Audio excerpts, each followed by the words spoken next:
The experience we are to hear this afternoon is a real live experience, the one of Sister Gertrude Steele, a very faithful, loyal sister in theocratic service.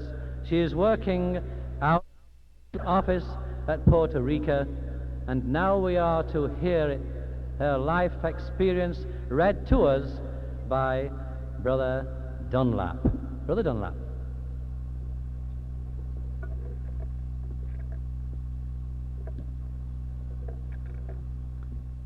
As Brother Chapman explained, this experience which I will relate is not my own experience. This is the true life experience of Sister Gertrude Steele, who's a Gilead graduate and has for many years now been a faithful missionary in Puerto Rico. So you are all ready for bed and want me to tell you a story, Jan. Now that you're a regular publisher and say that you want to be a pioneer someday, how would you like for me to tell you the story of how I became a pioneer and how I began to pursue my purpose in life? Oh, I'd like that, Grandma. Well, it was Tommy and Dougie's grandmother who first knocked at my door in the summer of 1922 in Chickasha, Oklahoma, with the booklet, "Millions Now Living Will Never Die." A few weeks later, she brought me the Harp of God. The sweetest music ever played on the harp could not have been sweeter to me than the way all those Bible doctrines were made to produce one harmonious tune. The following months were very busy ones. Your daddy was born that October. Uncle Dave wasn't walking yet, and your Uncle Don was only 2.5 years old. I had to do all my own work, so the only chance I had to read was by getting up early. At 5 o'clock, I'd build a fire in the coal stove and read an hour before breakfast.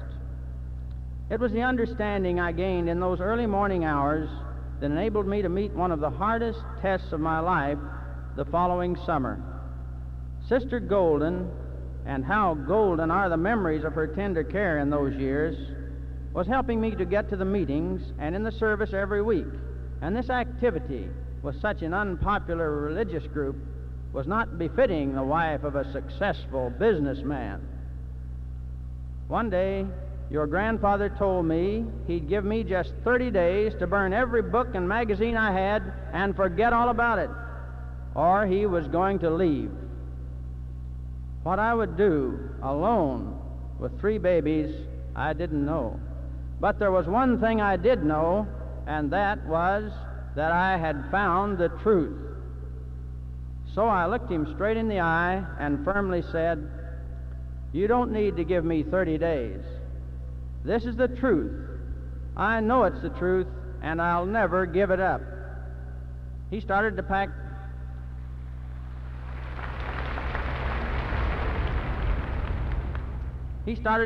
to leave. But since his lawyer advised him not to act hastily, things smoothed out and were smooth for a while. In 1925, we were moved from Chickasha to Hutchinson, Kansas. He thought that by getting me away to where there was no one to help me get to the meetings, I'd soon forget all about the truth. I can see the expression on his face yet, as I casually told him that Jehovah's Witnesses had all their meetings in the house across the street.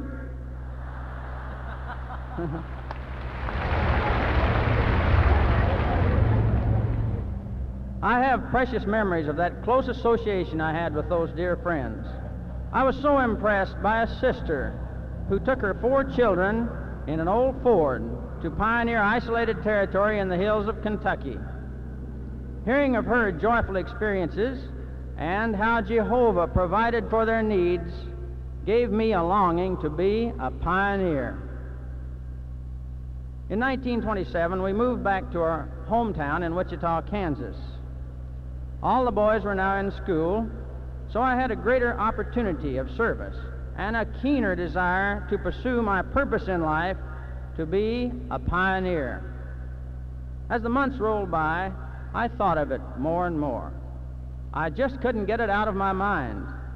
Then, one night, I thought of the idea of hiring my laundry done with the difference in the congregation and pioneer rates, and I'd do my ironing at night and thus have 2 extra days each week for service. I took out a territory near my home, and when the boys left for school at 8:30 a.m., I was ready to go to my territory. I returned at 11:30 a.m. and had lunch prepared when they arrived at 12:10.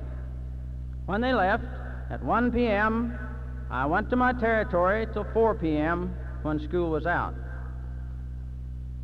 Sometimes I'd have 20 shirts to iron at night. I'd be tired from the day's service, so I learned to iron sitting on my kitchen stool. How often I felt refreshed, more refreshed and rested when I finished than when I began. I was very happy, but soon tests began to come. I fell short of the required hours, and I had to admit that it was poor management of home affairs, for I knew that I could overcome a few days of sickness and other obstacles if I'd keep going and not waste minutes over non-essentials.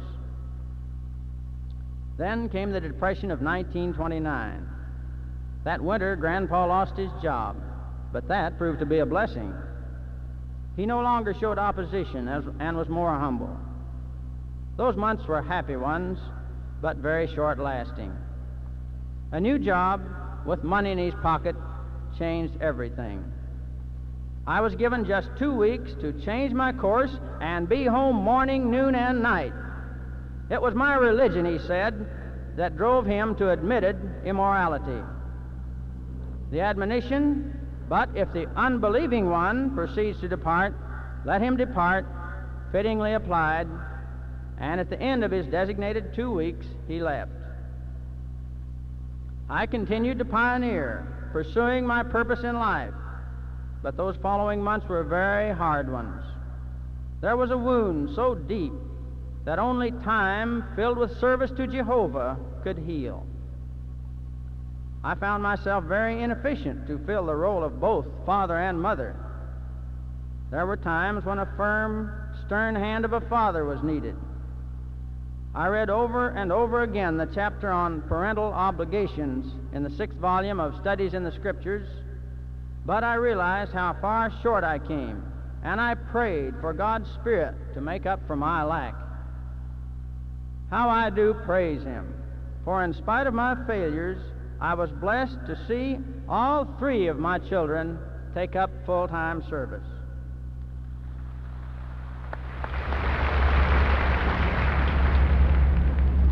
Until 1935, I pioneered only the 9 months of the school term. 1940 brought many changes. Uncle Don married. Your daddy graduated from high school, so all financial support from their father was withdrawn. The remaining 3 of us talked it over, and we agreed that it would be best for each of us to be responsible for ourselves rather than to try to keep the home going on their meager incomes. I got in touch with the zone servant and told him I was now free to go anywhere I was needed. He gave me a list of towns where the business districts had not been worked for many years. I worked in various cities until 1941, when I was selected as one of a group of 4 to work as a special pioneer in Newton, Kansas. Our concentrated efforts soon aroused opposition, and we were threatened with arrest if we appeared on the streets again. The next Saturday, we were picked up and locked behind bars for 2 days till bond was arranged. And who do you think my little jail partner was? A young girl who had come to live with me so she could pioneer after she graduated from high school. She was called to the 2nd class of Gilead, then worked as a missionary 2 years in Cuba till she became a cripple with arthritis and had to come back. Later, she became your mother. Mother. Yes, Jan. She was arrested 4 times and I 3. We were fined $75 or 30 days in jail. We appealed the case, but in the meantime we continued house-to-house work and back calls. We were arrested once more and locked behind bars again. That time I got dreadfully sick. I had to take 3 months off to recuperate, but I rejoice in my privilege of suffering, for all the court proceedings were well attended, and the way was open for a greater witness. Our next assignment to Ottawa, Kansas, was also colored with police interference. This time, we were better prepared and profited by the mistakes made in the Newton case. Jehovah gave a sweeping victory from start to finish. From Ottawa, I was sent to Grand Island, Nebraska. I had many blessings there, but my greatest thrill was one day when I received a long letter from the President's office. How my heart thumped! Could it be that which I so much longed for? Yes, an invitation to Gilead.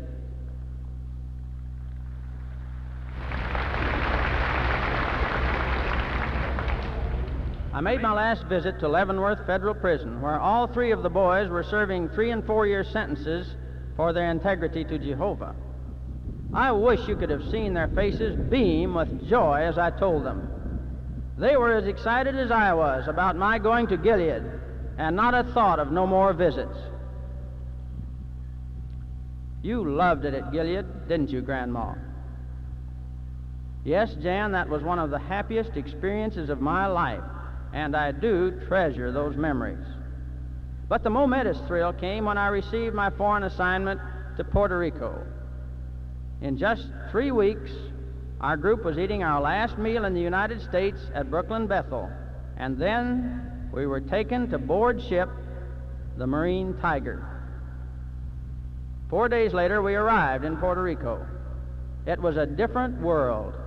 Their customs, though strange, were very interesting. The beautiful mountains, the flowering trees and shrubs have been our constant delight.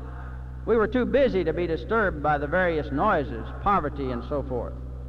We were happy to have a real hope to offer such a friendly people who were so responsive to the kingdom message. It was our God-given assignment, and we loved it. At nearly every house, we were invited inside so we could sit down and be at ease in every way, except that we couldn't find words to say fully what was in our hearts. The patience and kindness of the people were overwhelming, and we were determined to learn the language at any cost. We had lots of fun at that, too. My partner still reminds me of how I said eggs, huevos, for Thursday, huevos, for many a month.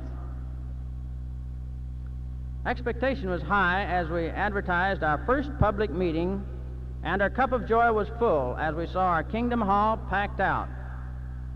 After 6 months, the Ponce congregation was organized, and some of those form a part of the thriving congregation of 123 publishers today.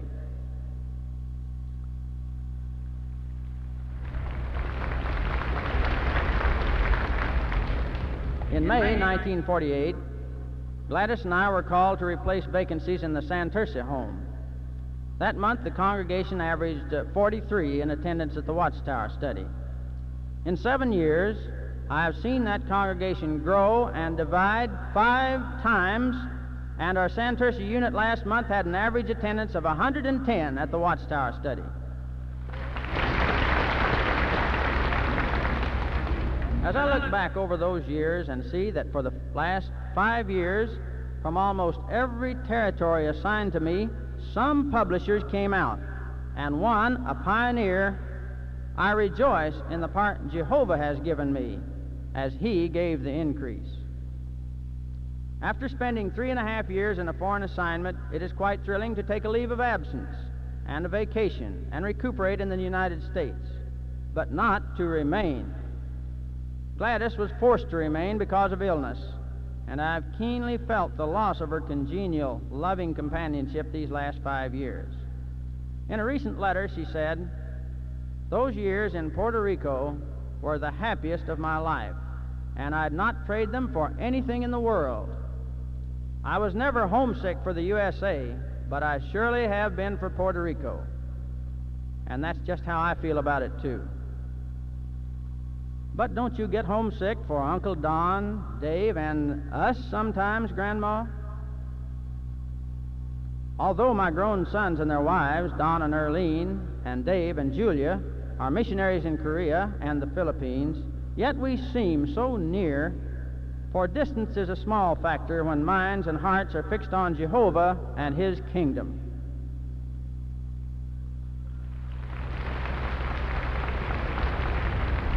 It's just as Jesus said, everyone that has left houses or brothers or sisters or father or mother or children or lands for the sake of my name will receive many times more in this period of time. How I wish you could know some of those parents and brothers and children I have in Puerto Rico.